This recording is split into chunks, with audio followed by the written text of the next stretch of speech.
Alright everyone, here we got the Maximum Series Hulk, and as you can see this thing is huge. There's been a lot of buzz about this figure since its release, since its announcement. Is this thing worth the money?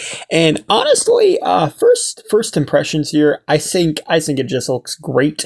But as you can see, we get some awesome accessories. I love everything going on with the box. And here's a comparison with the new Ghost Spider, just so you can kind of see how big this box is compared to a regular character. We got Maximum Hulk. I really like how all the free pictures of this feature the different heads that you get in this set, and I think different heads is kind of a really cool idea because that way you can make different versions of the Hulk, from the comics. I think that's a pretty cool concept. Even though I would have preferred them keep it consistent, I think it's cool. You get the UPC there. And yeah, as soon as we get this guy out of the box, this tray is huge. It's actually 2 trays, and we have our articulated toe for Hulk there, which is just kind of insane to think that there is a official Hasbro Hulk that can do that now. But you get 2 trays with these accessories, and everything here is just so big. And obviously, I mean, it's the Hulk, but it is cool. His accessories are huge. Taking a look at him out of box, as you can see, he looks great. And again, here's just all of his accessories, his heads, his hands, everything going on with this guy. It is huge. We got the little missile parts there and the little blast effects and whooshing effects too, which I think is really cool.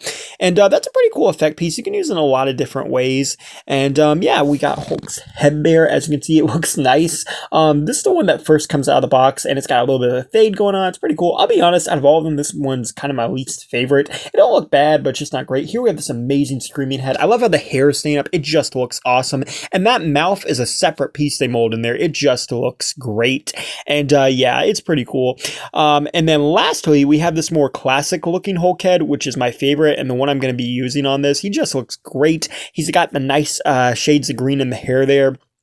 Looks super angry, just a nice classic looking Hulk head. And I really do hate when Hasbro uses this kind of system for the heads, but that neck joint is super thick, so I don't think we'll have a problem with it snapping, and it fits on it great. I like how the shade matches on all of them, and overall he looks great. The ripped pants are nice. You can see they got the little white, not really the white, but the lighter purple on them. They just look great, and the green, all of it looks good. It's the Hulk, not a lot going on, some nice muscle details, but overall it looks really good, and I like it. Now you will notice too, the top piece up here of his body, this chest, is actually made of rubber, and we don't know how this is going to hold up over time, but so far as of doing this video with it, it holds up great. And the reason why it's like this is because he's got butterfly joints, which allow him to finally do the iconic Hulk clapping, but you can't really do that with the previous Hulk figures because if they gave him butterfly joints before, it would mess up the chest. So this new rubber piece they put over the butterfly joints works super well. Like I said, I've been playing around with this,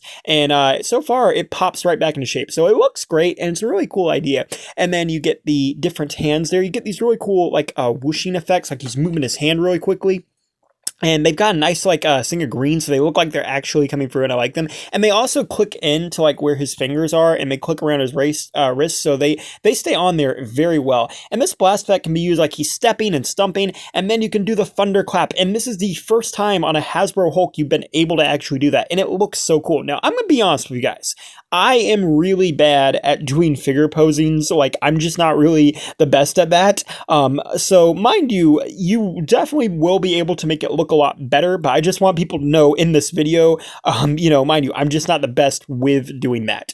So here we have the missile that's included, and as you can see, it is really cool, and I like how it fits in his hand, but it's got this really cool blast effect here, which is removable, it's flying, but it's also cool too because the missile splits in half, and you can put it in one hand, and you can put the whooshing effects, and it looks like he's ripping them in half out of the comics. It looks so cool. They also paint a blue and red wire on this thing, and I just absolutely love it. I think including a missile is really cool because, Hulk, he's obviously, he's been targeted by the military before. It's just a really cool idea, and I like it.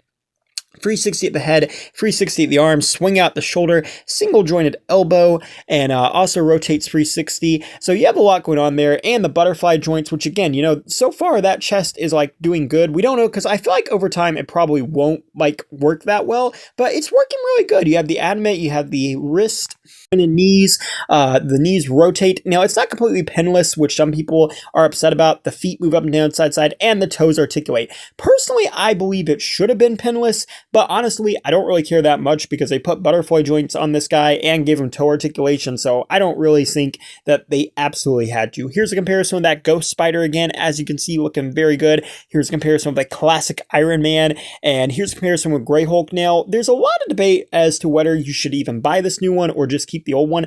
I never got the green version of the original mold, and honestly, this is an amazing deal for me because, you know, that original one goes for so much money. Like, honestly, it's cheaper just to get the new one, and it has butterfly joints and articulated toes and amazing accessories. I definitely think this Hulk is superior to the old sculpt, but I will say if you do have the original and you're happy with the original, I don't think you necessarily need to upgrade, but for me, this was a perfect opportunity because you get all this cool stuff with it. Honestly, it's cheaper, and I just think it's overall better. And granted, I don't really have that one to compare with, but I do think that this is better to those old molds. And here's a comparison with Juggernaut and Maestro as well, and you can fit the old Hulk shirt piece on this new Hulk. It doesn't fit as well, but it's pretty cool. And Bruce Banner comparison there as well, very, very neat. And then here's a comparison with Gamerverse Spider-Man, as well as 1977 Spider-Man, as well as another Gamerverse Spider-Man. I don't know why I have so many Spider-Mans near me for this video, but there we are.